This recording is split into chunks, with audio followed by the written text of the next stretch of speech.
never avoid a phone call. And so what I think is neat about this is that I've learned that there's a level of personal touch that I think the comic book industry has been lacking. And I think that's something that I'd love for people to know, that Comic Impressions will never back away from that. When Comic-Con season rolls around, it is Comic-Con season for everybody, which means that the rush orders are coming in, the craziness that we went through before San Diego Comic-Con. We're working 20 hours a day. They're comic books. We can't sell them if they're jacked up. And you guys know that and you care, and I really appreciate it. We ended up going with the soft touch. So it's this really beautiful, soft matte cover when you touch it. We wanted to do something a little more premium for our backers this year. And we went with the Spot UV. I'm excited to be able to bring a returning guest to the ComixLaunch podcast, but it's been a while, and we're going to have a discussion about the state of comic book printing in 2026. My guest is Rich Boye from Comic Impressions, who I know many ComixLaunch pros have worked with over the years, and is someone that brings a ton of knowledge and a ton of experience in the comic book printing space. And I'm excited to hear what's been going on with Comic Impressions as of late. Welcome back, Rich. Thanks for being here, my friend. Thank you, Tyler. I appreciate you having me. It's been a while. I like catching up every once in a while. Absolutely. This is going to be an interesting conversation. We've talked several times, but what's great about our conversations, I think we've done two or three of these over the years already, but it's every time we get together, there's some of the same questions come up, but also there's new things, there's new twists, there's new realities. But one of the things that I would love for you just to have the opportunity to share once again is the story of Comic Impressions and the printing company Direct Impressions, in that there's a lot of printers out there, there's a lot of choices that folks have, but one thing, especially in this age of AI and fly-by-night spam bots and everything, the idea of working with a company that's been around, has weathered storms literally, and is still standing and still doing good work for folks, I think that goes a lot. But just share a little bit about the company that you work for those that maybe haven't heard your pitch before. Sure. So Direct Impressions, we actually started in 1985 as a company called Advanced Mailing Services. We were in the direct mail industry only. And then in the early 90s, we started getting heavily into printing. So we changed our name to Direct Impressions. And we have done direct mail, we've done magazines, we've done basically everything you could do except a comic book. We had a very big customer that we lost. They got shut down by the Federal Trade Commission.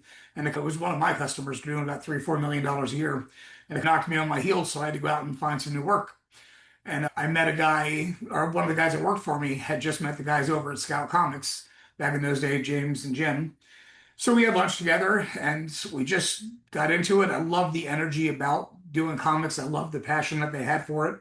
So we printed some samples for them back in 2018. That's the first time we ever put a comic book on our press. They were blown away by our digital quality. We just put a brand new press on the floor. And that's how we got into it. And what I've always loved about the comic industry, and specifically your podcast, is you guys are some loyal people. Like when you find a printer that you like, it's like you tell everybody about them. It's been a great, I was done with printing because it was real cutthroat. When I got into the comic books, it was a whole different world. It was passion. It was something that people love to do. They worked their day job during the day and they worked on their comic books at night or on the weekends and things like that. And so we slowly grew. We started heavily with just one publisher, but it was really all the independent guys, and just getting to know everybody. It was exciting for me going after one genre of business. Over the years now, it's 8 years later, and we've pretty much grown into a real nice comic book shop. I think we've got a broad group of people that we deal with. We still value and take care of our independent guys, and we also have a slew of publishers that we're dealing with. And we weathered the storm with Diamond shutting down, and now people are going through Lunar and things like that. But we've had some storms throughout the years, being in Southwest Florida, and paper shortages and all the different things that have come up. But yeah, we've come out on the good side of it right now and really pumping out comics. It's probably 75% of our business right now. Yeah, that's amazing. And it definitely is. I think a lot of people were shaking their heads and nodding their heads along with you, because many are in that boat where they're working one or two jobs, but also this is their passion project. And I can say from doing conventions over the years, the question that most pros or fellow creators will always ask when they come to the table is, Where'd you get this printed? And you can always, that is one thing that everyone needs is a trusted printer. But speaking of that, I know that you've someone over the years, you've studied the market, you pay attention to what your competitors are doing. And there was a big shockwave that went through the crowdfunding and comics industry quite recently with Comix Wellspring just suddenly stopping take orders and going out of business. And I guess I don't know to what extent you follow that in particular, but we are all at the end of the day business people in some ways or another. And so I'm wondering, what are some of the challenges that comic book printers have, and maybe these are long-term challenges, maybe these are newer things that maybe creators just should be aware of, or that you would hope that your customers were also aware of to make the relationship a little bit easier. And then also any thoughts on just, hey, a pretty big player in a similar space shut down. And I have to imagine that always raises eyeballs for anybody in that industry. But Yeah, it's funny. I really knew nothing about them. What I did keep up with is I just always make sure that we're priced in a good space. So I would go to their website and I would check prices. I'd go to Mixum and some other ones, but I never really had a whole lot of interaction with them. But the one thing I'll say, and it's been refreshing, is since they shut down, and again, I don't know anything about why they did, but we've picked up a lot of customers. And from that, the one thing that I've continued to hear, and maybe you know better than I do, but most people tell me that they never get to talk to anybody. And I think because of our history of selling and being in printing for way before the comic industry, and way before everybody was ordering online, I do a ton of emails, but there's also a lot of conversations. I never avoid a phone call.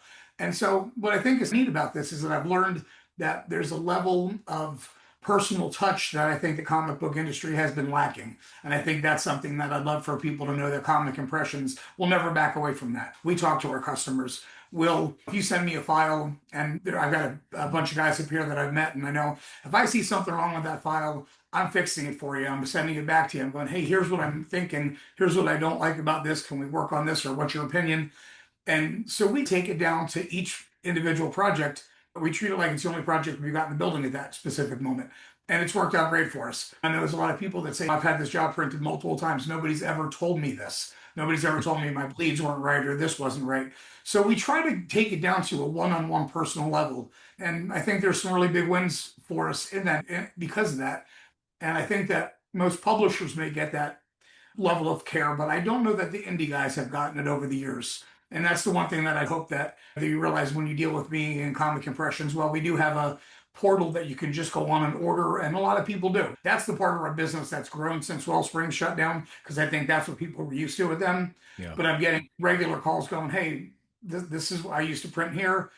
And they get me on the phone and they say, you're the first person I've talked to about a comic book.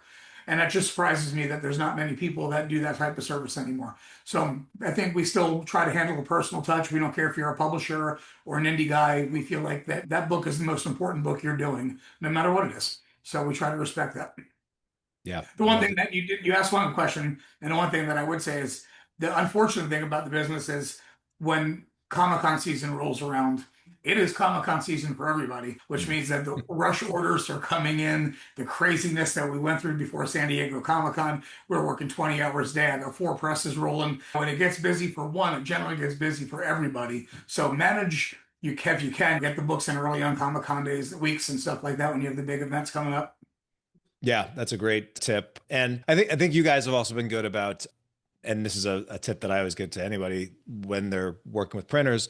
A great thing to ask is just say, hey, do you have a template or something I'm trying to do? I want my books to look like Marvel or DC's. Sometimes you'll get that, but is there a template? Is there something to work with? And I think you guys have been good about having both resources on your website, what's available, or just if people are trying to do something special, but they're never were great at math, you can help them figure out the bleeds. And your team has been good about catching issues and things like that.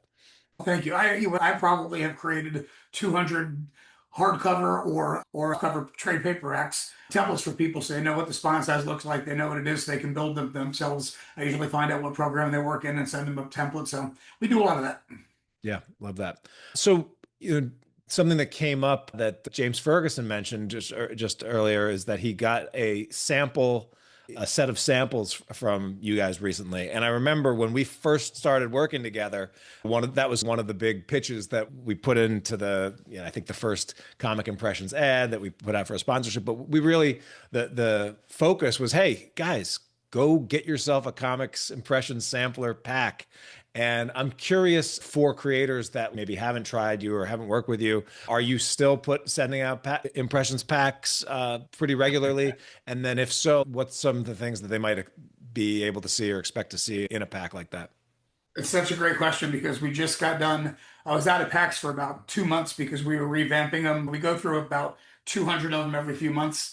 And we've always had this book, which is, we created this a few years ago. It basically just shows all of our papers, all of our standard papers from 70-pound gloss text up to uncoated sketch covers. It shows the printability. We have spot UV on some of the pages and things like that. So you get a sample book, but we just went a little bit crazy right now and we just created this, which now has got medals, every specialty cover you could imagine, and then in the back of it gives you how we did it. It gives you a little printer thing, what we did first and things like that. So go to the website. Even if you've gotten one from us in the past, go to the website, request another sample pack. I got about 200 of them that we just got done putting together. We've been sending them out as fast as we can, and they're really incredible. The one thing that we've added, and we do a lot of, is now we print a lot of white ink. So doing that, it gives you so much flexibility on a foil and some specialty things that, if you got buy one of the Hazen paper pre-made holofoils, you couldn't get skin tones. Now we can. So we're laying whites down. We're just doing a ton of new stuff. Yeah, I'd love to have you talk a little bit more about this because I think, interestingly enough, and sometimes you'll probably get a lot of creators that come to you, they're very specific about what they're looking for. But also I've found, in just talking to so many creators over the years, is that a lot of times as creators, we've been putting all of our spare change into bringing our comics to life, finding artists, paying for covers, this other thing. So we're not always up to date on the premium variants or springing for the most sexy new thing. But I'm curious, tell me a little bit more about, or just maybe color some examples of cool things that you're finding that people are maybe asking more for you, Comic Impressions to do more of, or things that you guys get excited about putting together. Just thought that was really, really cool, and more creators should maybe lean into something like this because it just pops. I'd love to hear your thoughts from the production side of things. That's what we find to be the fun part about this is, what can we add to a book to make it? And I know that metals and special spot foils and things like that, they sell for a lot more money for you guys. So that's awesome. So we try to keep our price in a reasonable place. We're selling metals at $10 a piece. And I know people retail them at $100 or $70, depending on what their situation is. One thing that a lot of people don't know is we do metals on gold, silver, or white. So when you take a look at that white metal in the middle, it still has the feel of the metal, but you get the white canvas like you would on a piece of paper.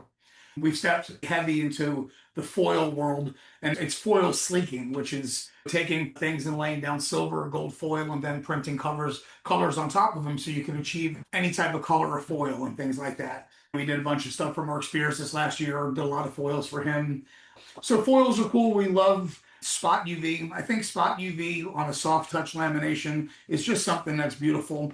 And this is the Devil's Due piece. They're hard to see, but it's a soft touch lamination, but then you've got the pop of the spot foil on it. We do a lot of times we did this for Joel. That is a gold, it's an alligator skin, but it's multi-level UV on top of spot foil replicating an alligator skin. So what I really like to do for people, and I do this all the time, is whenever somebody's emailing me about options, I say, do me a favor, send me a copy of your cover. And I'm really good at catching the eye of what's going to look good and what's not going to look good. I've been doing this for way, way too many years. That's the one thing that I like to do is just say, hey, send me some covers, send me some digital copies of it, and let me give you some ideas. And I'll usually break it down and then send a couple of picture samples with it of what that would look like on a different cover, but how we could replicate it for them. So a little value added when you're dealing with an old guy like me. Yeah, I'm sure you've heard just about every request that people could have at this point. So anything else that's like that you're hearing maybe more of or from creators that maybe is a little bit different now versus when you first started doing this? Or I have to imagine the complicating, or like even the number of orders for some of the printers or for some of the publishers that you're working with, the number of covers, that's probably has continued to go up over the years. But I'm curious, how is things changing, or what are you seeing from the printer side of things that creators are asking for, or maybe you're hearing more about that maybe wasn't the case when you started this 8 years ago? I think what's grown is our capabilities. So as we've grown in capabilities, I'm constantly showing people new stuff that we can do. And that's what I love about creators. They're like, hey, that looks awesome. Let me figure this out. And send me a copy of the thing. I'll give an option. I'll shoot them a picture. We do it and they love it. So, I'm doing a job right now it's 4,500 pieces, but it's 21 covers. There's metals, there's spot foils, there's spot UVs. We do just like everybody does when they're doing distribution. The regular covers are going to Lunar without any embellishments or something like that. They have one foil cover, but then the Kickstarter's got everything you can possibly imagine. So, I think as our capabilities have grown, our artists have grown with us. So I can get to introduce them to new things. Like I said, the white ink right now going down on foils has been just a game changer because it just gives people flexibility of doing things they couldn't do before. You get the look of a foil or the foil sleeking, which is spot foils. It just, as we've grown, there's some new stuff out there that I know you actually do, the lenticulars. Yep. And I have been fighting to find a lenticular supplier. I just got new numbers back a couple months ago from somebody, but it was just through the roof. And we used to be able to do glow in the dark, and that's something that I've been really trying to find again. We did a glow in the dark UV process, but the company that did that for us stopped. So I'm always searching for new stuff. But for the most part, as we've grown, the customers grow with us, and we just get to use more of our flexibility. Yeah, and the lenticulars, I've really only been working with one company in China that specializes in making the stickers, and then I end up having to put them on myself. There may be more, there may be a few more over the years, but it's a tough one. And it is one of those things where if you're doing or so, the price is quite high. The more you print, it does go down pretty precipitously, but they are definitely a premium option.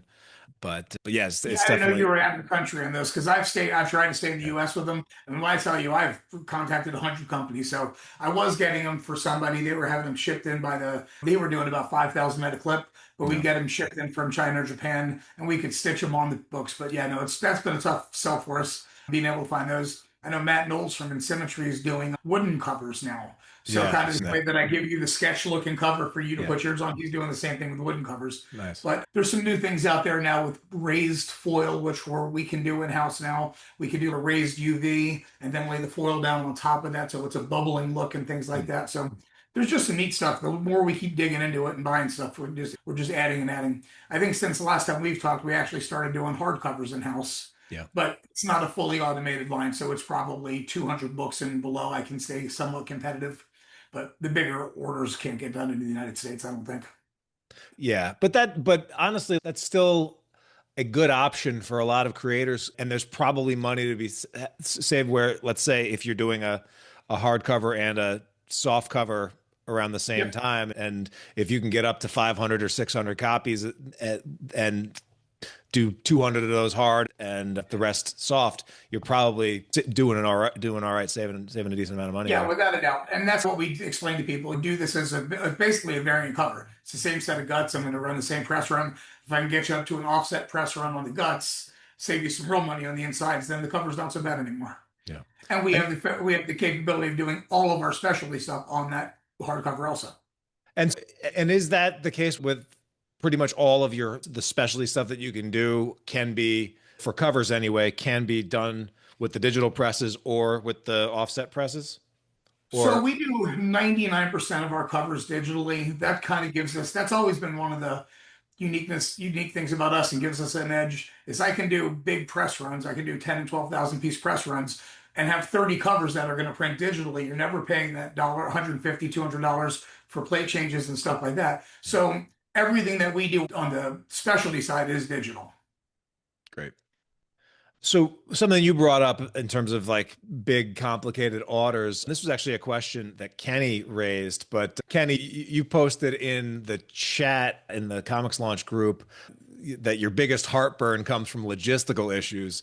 Do you want to just share a little bit more about what that is, and then maybe see if Rich has any thoughts for you on that? Sure. When running a Kickstarter, you're usually running it. A lot of people run it. That's the only thing that they're running. They're not also then distributing through LCSs and distributors.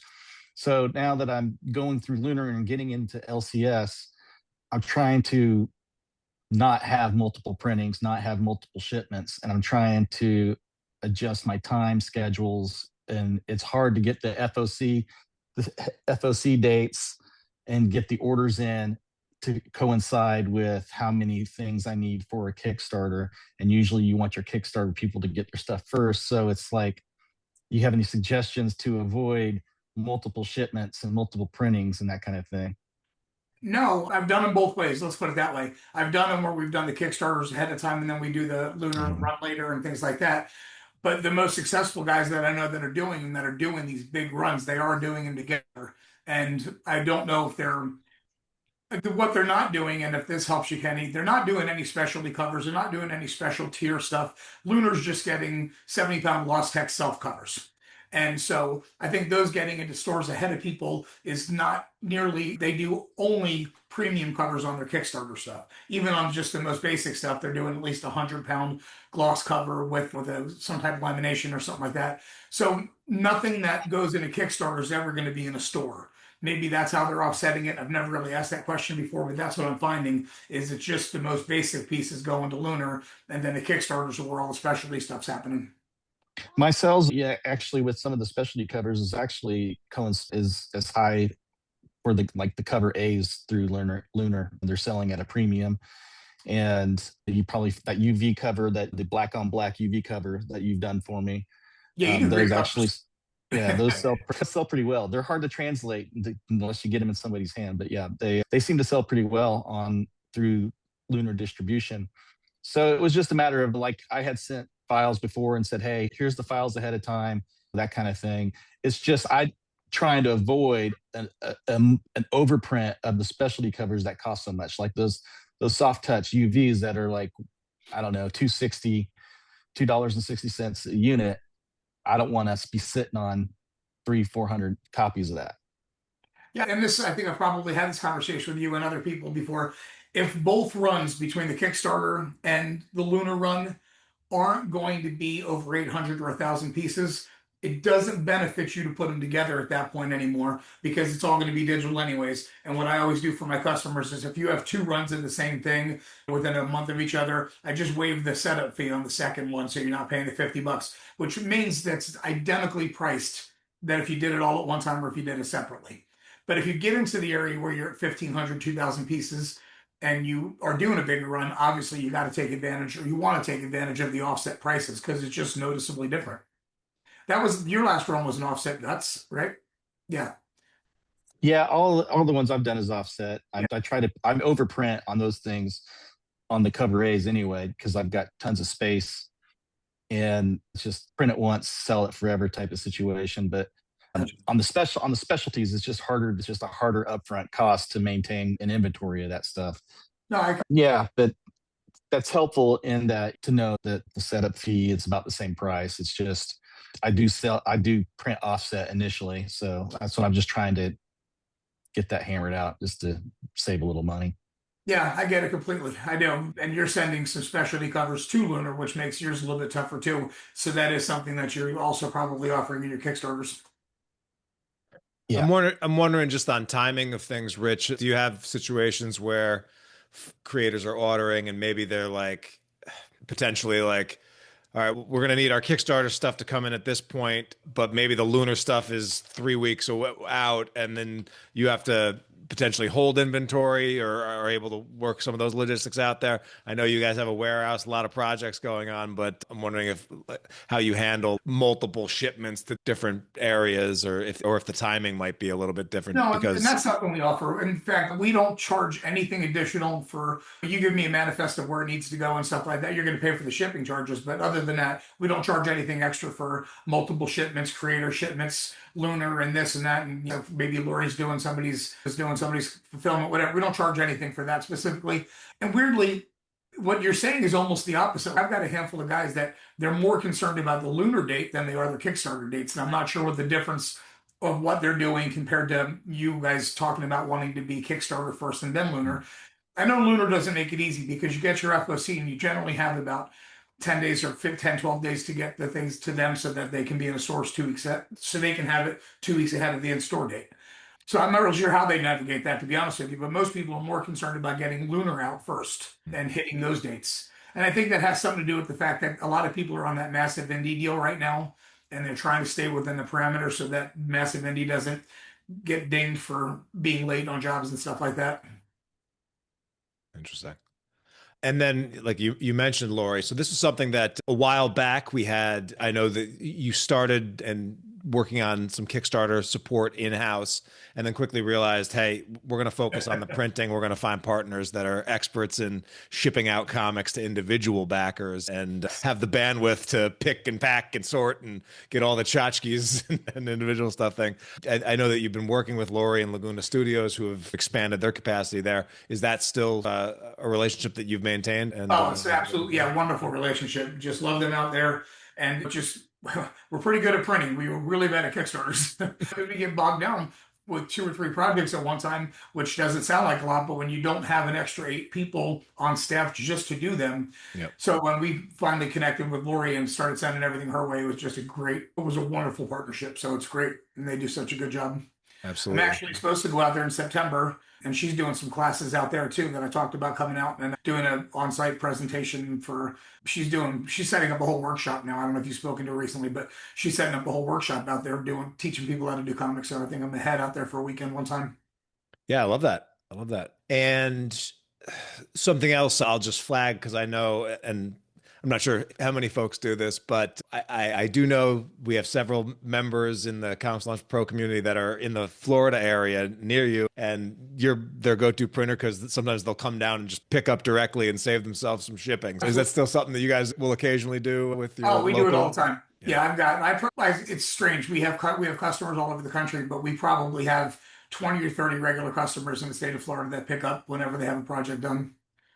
Yeah, And awesome. I'm noticing some of them they have a ship now. They're doing better. They're doing bigger runs, and they're going. My time is worth a little bit more than that now. So we're shipping some local stuff now, a little bit different than we used to. But yeah, we got a good group. Yeah, that's a good place to get to where it's even that hour is time not well spent. I'm going to open it up for questions to the group from Redheaded Egg. Do you want to ask the questions? Your question here around rush jobs and add a little clarity to that? Now, Rich and I are already going through my job right now, but I know that it's been sort of sidelined a couple times because of other rush jobs coming in. So I was just wondering how the priorities stack, like when Wellspring went dark and before San Diego Comic-Con, like what constitutes getting a job done, or like what are the rush fees to get something out?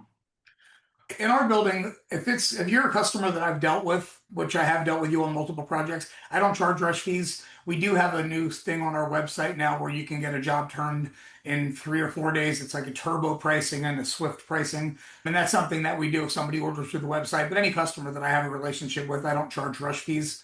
We got sidelined recently, most specifically with a huge tax job that we do every year. And it just stifles our business for about 10 days. And I fight with ownership beyond what you can imagine because I deal with these customers year round and the state does one job with us. So it just kind of puts a little bump in my plan. And that's something that Aaron and I are dealing with right now.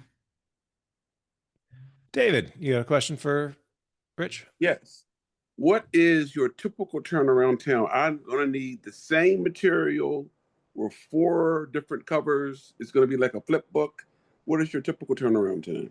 We generally go 2 weeks from the approval of a proof. Now you can decide if you want a digital proof, you can decide if you want a hard copy proof. We offer all of those options. But from the time that you tell me, hey, this job is good to go, I want to be shipped within 2 weeks. And as it just came up a moment ago, we're very specific. If there's cons coming up, I just turned in jobs today for Dragon Con, which is less than 2 weeks away. So we just make sure we're always hitting those for our customers. Dude, we're going to be in touch. Go on that website and get that sample pack. Let me get that sent out to you. Just give me your address. Yeah, Thank and you. another thing I appreciate about, and I know you have learned this over the years, is folks at Comic Compressions do a great job packing their stuff for their shipments. If you're low on boxes, you got a move coming up, just put in a nice order for Comic Impressions because they double box their books and you'll have plenty of boxes left over afterwards. But I think that's a good thing. And then there's also another thing that I like about you is that you give options in terms of, hey, if we package all this up, pallet it, we can send it to someplace with a lift gate or whatever. It's going to be this price. Or if we're just going to use UPS and send boxes directly, it's going to be this price. And usually the team is good about providing a couple of options so we can make the decision. All right, do we want it a little bit faster, but it's going to cost a little bit more? And I have a lot of good things just to say about your approach to that. But I'm just wondering on the team side of things, it seems like you've got things ironed out where different members of your team are the point persons for different aspects of the fulfillment process. But is there anything you want to speak to that, just in terms of people that you might be dealing with when you place an order throughout the timeline of the process? For the most part, everybody that I currently deal with or any new customer that comes in runs through me.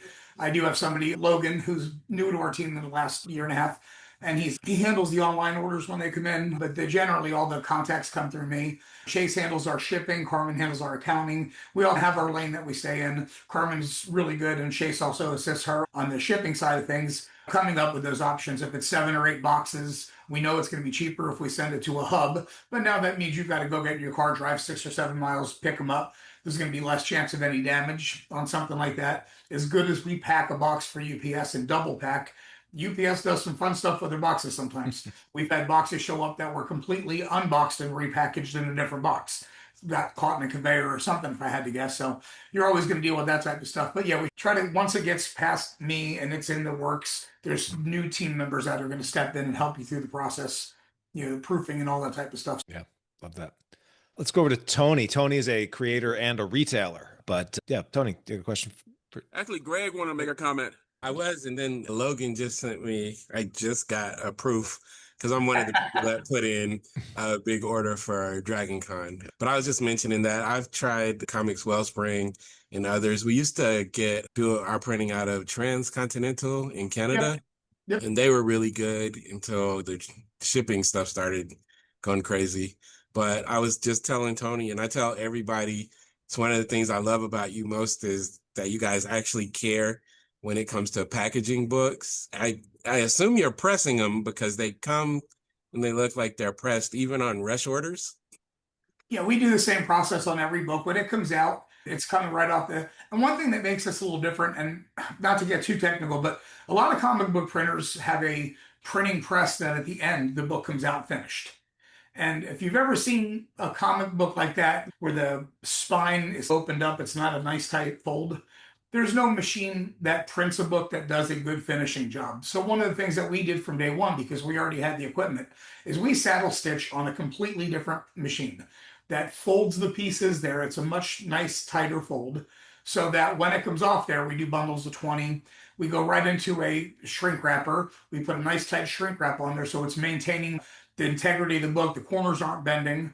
And then from there, as you see, we wrap that box in pump bubble wrap and stick it in bigger box. So some of the most fun I get is looking at people open up our Comic Impressions boxes on Facebook, and they go through the whole process and they're just blown away by the security of them. So it's pretty fun.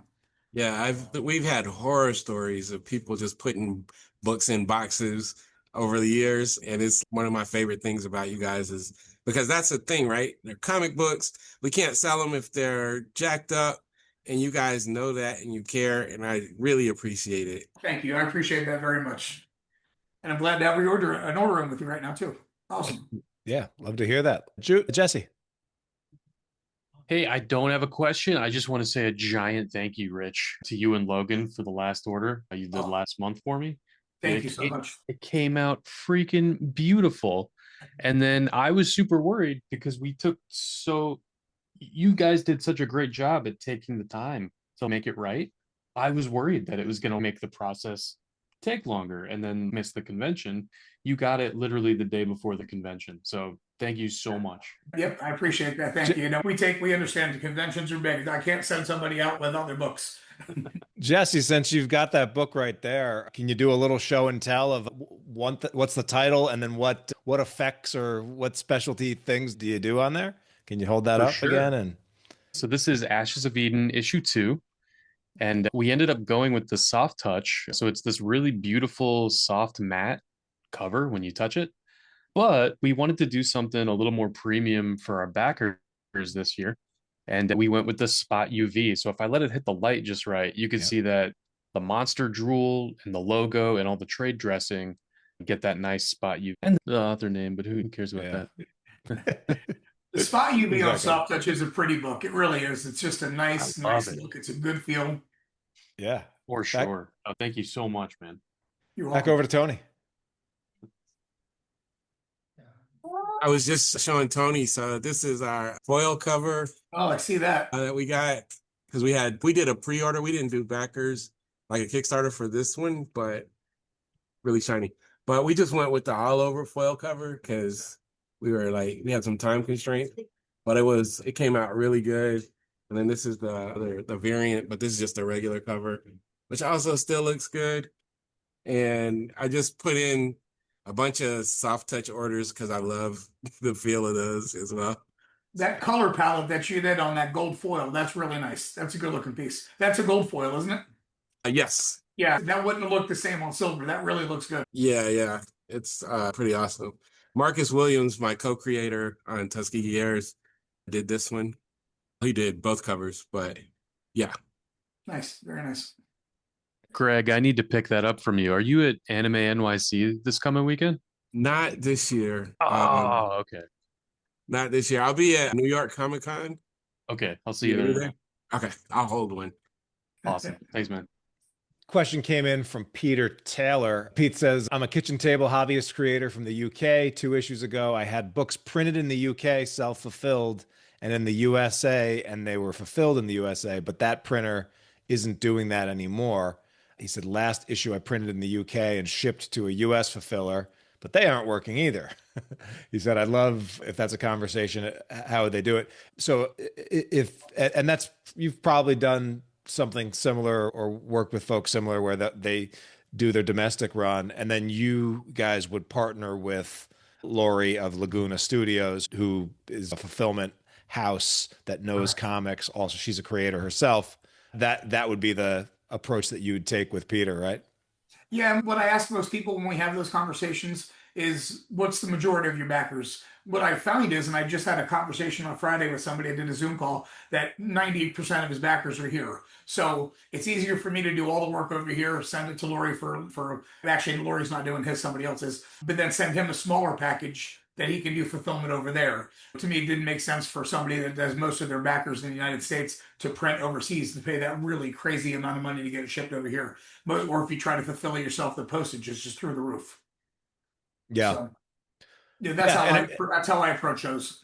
And it may also be worth running the numbers, like you said, like if only 20% of your backers come in the UK, but if there's savings to be had by bumping your domestic print run up a little bit, international shipping being what it is, but sometimes you can still find economies of scale there. So yeah, And it's only one headache. You're not dealing with 2 printers. You're not dealing with 2 different things, 2 sets of proofs. One doesn't match the other. It's a little bit easier to get it all done at one time, I think. yeah, absolutely.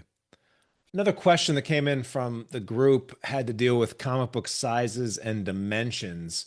And I don't know to the extent that this is a question that you can answer from what the demand is, but this creator asked, beyond the standard US comic book dimensions, are there also UK European dimensions or separate dimensions, sometimes for graphic novels and trade paperbacks? And are there limitations or things that you encourage creators to keep in mind when they're doing this stuff? I know you guys have a lot of leeway in terms of what you can print, but I'm curious how your thoughts on that and what you're seeing people ask for. What I've learned, and I didn't know this at the time, because again, when you do magazines and everything, you just print whatever size the customer wants. I know other comic book places have a specific dimension you've got to be in. You have to use their template and things like that, or there's a surcharge. I don't live in that world. What I try to tell people is I do some overseas stuff, and I like the Ace 5 size, which I think is somewhere close to Manga 5.25 by 7.5 or something like that. If you get down to under 5.5, 8.5, you're going to save some money because I can fit more sheets, more pages on a sheet. And then anything from the 6x9 all the way up to about 8.5 by 11 is actually all the same price. So I just had somebody approach me about doing an 8x10 book today. And when he found out it was the same price as a regular comic, he liked that. So I think that people just are doing things to, I think they want a book that looks a little different because everything is pretty much the same comic book size. But if you keep it within a certain window, it doesn't cost you any more money, and you do have a book that's a little bit more unique. I've had a few people do some square things, almost, they weren't kids' books, but they did an 8x8 format, which would represent a kid's book, do a comic style that way. The only problem that you run into when you're doing something like that is it doesn't translate well to going back to a regular comic size with that same artwork because it translates differently. So I always try to tell people to keep it in scale from the 6 and 6.65 by 10.25, bump it up 5 or 10%, bring it down 5 or 10%. At least that way you're not changing your artwork. You're just getting one size and just scaling it. Yeah. And Greg asked about he may be interested in the manga size, and is that something that you guys have done or do? Do a lot of it. Yeah. Yep, we do a lot of it. And occasionally we'll even do one that reads backwards like you'd see over in Japan or something like that. But for the most part, people do them manga size here, but they just use traditional printing. Yeah. But we can do all of it. Yeah, I love it. Redhead Ed said, is there any issues printing black and white like a manga too, or do you have to ship that out to others? Nope, we do everything like that here. You're going to save a penny per page on the printing process, going black and white. The only thing I would tell people, and I run into this all the time, when you're creating your file in black and white, if you're exporting it out of Photoshop and you haven't just picked a solid black channel, it's going to still export as a 4-color process. So what I usually do is I'll convert it through Acrobat and send them both copies back so they see what the conversion looks like. And that way it's better for them to do it on the creator side, on the black and white TIFF, than it is to have me convert it. But other than that, no, black and white's no problem. And it is a money savings. Yeah, good points all around. And then I'm sure you've done everything in between where you've got the black and maybe black and white, but let's do one color effect or black and white with grayscale. In our world, we don't, there back in the days, back in the 90s, when you had these little 2-color presses that you could put black and a specific Pantone color in it, that'd be one thing. But now in our world, it's either full color or it's black and white. But the one thing that's unique about digital printing is if you have a 28-page book and 6 of those pages you have a highlight, a red, a blood spatter, whatever you choose it to be, I don't have to charge you full color for the whole book. I have a process in which I can say there's this many color pages, this many black and white pages, and you're really only paying for what you get, which is a +2. You can't do that you can't do that on offset because you're making big plates. But digitally, which is 75% of our jobs, we can do that for you. So you're not paying for anything you're not getting. Yeah, love that. All right. Are there any other questions for Rich from anyone that's here? Again, I think the big takeaways, though, is that if you do have questions and you want to not talk to a chat bot, but want to talk to an actual human being that's been doing this work for a long time, Rich's line is open, his email, his inbox is open, and he's got a good team supporting him. Also, what I'm excited about, and I'll have to put my order in, is just to get that new sample box. I want to check out some of that. Some of the updates.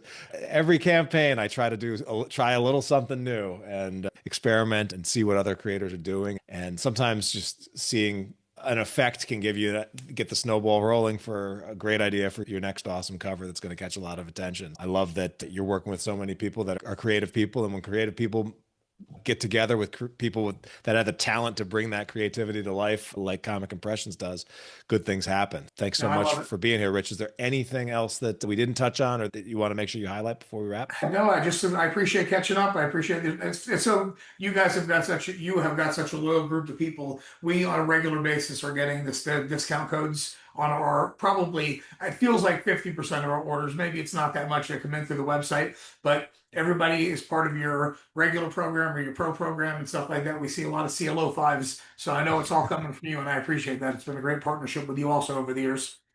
Love to hear that. Love to hear that. Feel free to give everybody my email address or the website, and they can go up right on top, and there's a sample pack thing there. I get the email within a day or within an hour, and we get them out the next day. Awesome, Rich. Thanks so much for everything that you guys do at Comic Impressions. I have a new order myself. I'll be putting in relatively soon. We'll be keeping you busy, but I appreciate you taking the time to talk to everyone. Good seeing all of you guys out there. Enjoy the rest of your day.